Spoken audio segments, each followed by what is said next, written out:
Well, I'll tell you what I think. Once upon a time, at the dawn of the industrial age, millions flooded our shores with a dream. A dream to enjoy political freedom and economic freedom. To live in a land with liberty and justice for all. The American dream has become the nightmare on Main Street. Whatever you do, don't fall asleep or you'll meet the terrifying Republicans. In the dreams of their victims, flawed GOPers stalk the people of Main Street, picking off the suffering one by one. The middle class, women, unions, anyone without health care, even our senior citizens. And when they have us in our sleep, who will be there to save us from now on? The Democrats?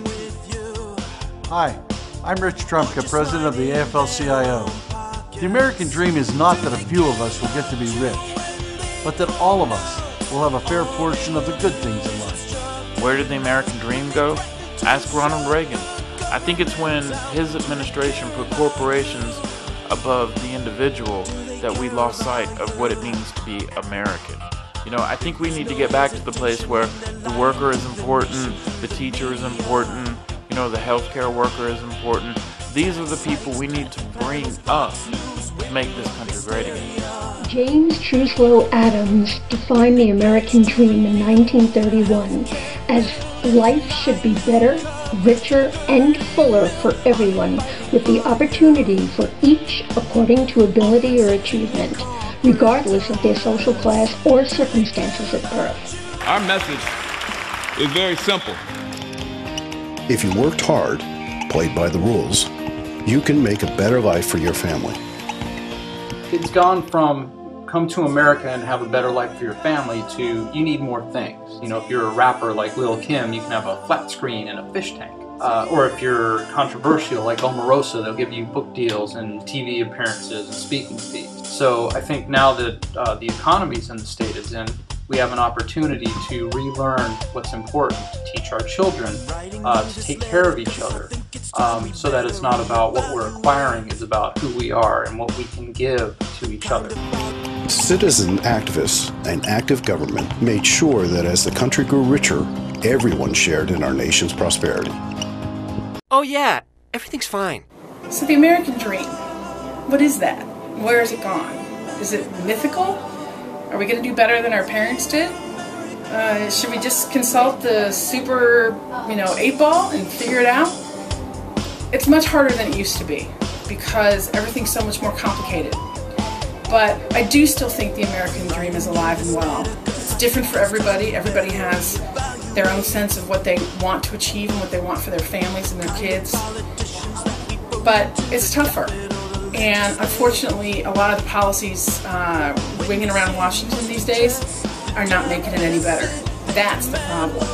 Washington, D.C. and our policymakers should be about helping people achieve the American dream, whatever it may be for them, not getting in the way. Oh, won't somebody please think of the children? This is the American dream. This is the American dream without education. This is the American dream without welfare. This is the American dream without Medicare. This is the American dream without education. And this is the American dream giving corporate welfare. Questions? I just threw up in my mouth a little bit. But the CEOs of big corporations and Wall Street speculators wanted more pie for themselves. Hard work and determination no longer guarantee success. The American dream is the premise that if you work hard and play by the rules, you have a shot, a good shot, at living a good life, providing your children a step up from where you started. In the last 30 years, chances of success have dwindled. For far too many, the American dream will remain just that, a dream. A systematic shift in wealth through cuts in revenues and regulations has stripped millions of American families their opportunity to share in that American dream. We will only regain it through a systematic push to restore fairness in influence, access, and taxes. Don't let the American dream apply only to the wealthiest in America. The dream is for all of us. The rich just seem to be getting richer. Working class are just getting poorer. You are not crazy, we are not broke, and we are not alone. Say this together with me. America is not broke. big corporations and wealthy business interests control things and make all the important decisions. Which brings me to line number 2. Asking the super rich to pay their taxes hurts America's economy. Pardon me. We need to reclaim the American dream before future generations suffer due to the decision-making of self-interest control freak bureaucrats and corporations. We've gone from prosperity for all to the rich takes all. You do well in America, you should do well by America. That's just fair. That's just fair. At long last, my dream come true. You have to wonder, who will stand up to big corporate interests? Who has the power to mobilize millions? Is this the beginning or the end for the American dream? Where did the American dream go?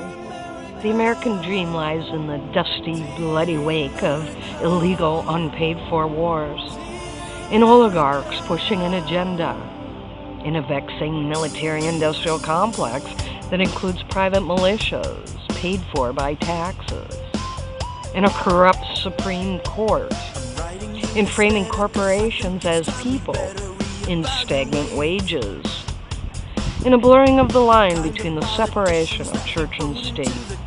How can we get it back?